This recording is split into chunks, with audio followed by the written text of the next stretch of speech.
Hi there, this quick tutorial is going to show you how you could make an escape room in OneNote.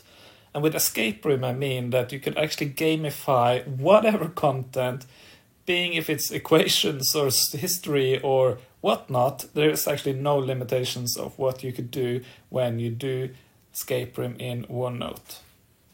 So what's really happening is that when you click like in the tabs in the top there, you can see when I click them, it appears that it's password protected, right? So you need to actually enter a password, and we can only password protect this on the top. We can't password protect a site.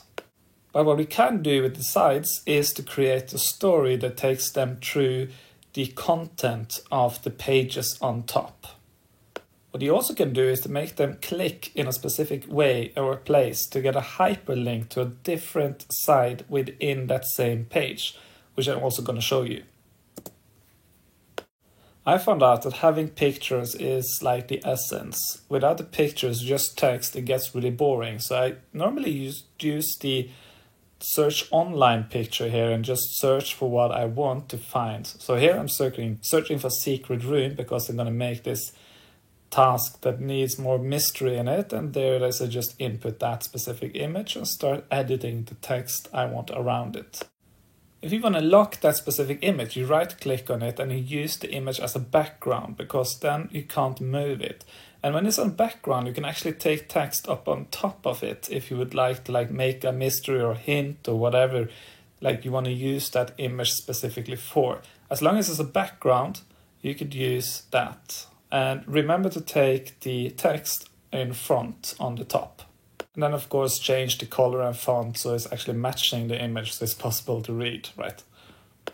To make it more interactive, I now want to force them to click a specific place to send them to this page. So they have the first page here where the story goes, and then I click to continue into the other place there where the task actually is. So you right click on that specific site and you get the link from it. Then you mark the text the way you want them to click, and then you right click on it and input the URL. So you could actually copy in the address. So when they click there now, there's a hyperlink to this next page.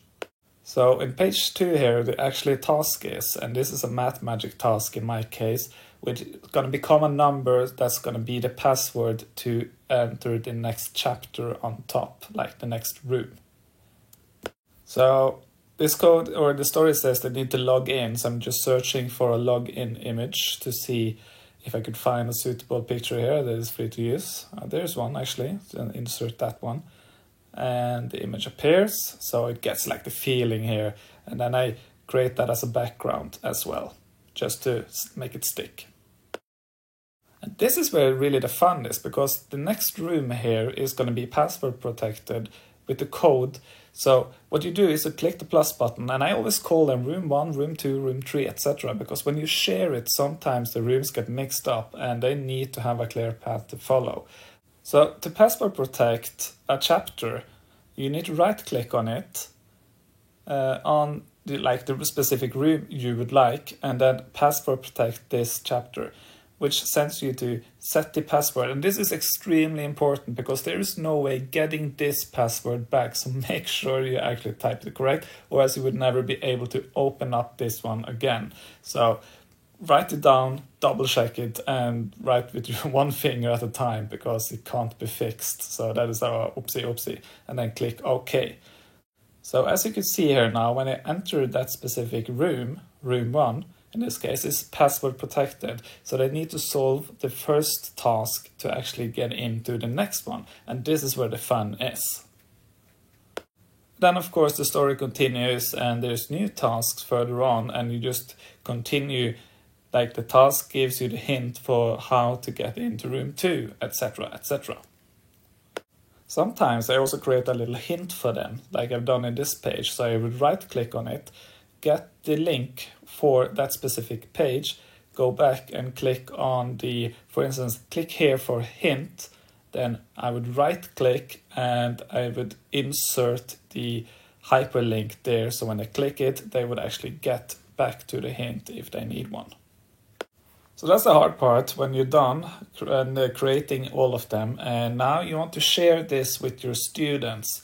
So the most easiest way is to go to File and then go to Share, and then choose to have like a link to share just directly, and view link for them, a read only link, so they can't edit anything.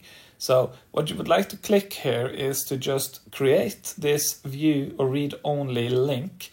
You mark it, and then you would copy paste it, like make a copy. And what I normally do is I just share this link with them in the Teams, or in somewhere I could distribute this link easily to the kids. As you can see here, if I just paste in the link I had now, it sends me directly to this room I just created. And when we now click on this chapter, you can see that it's password protected. So this is what the kids would get, and they will have to say, no thanks, I don't want to save this login information. Find this valuable, please click the like button and comment if you have tried it before. And please share it with others so others could also take advantage of the brilliant features in OneNote for teaching and having so more fun having a test doing like this.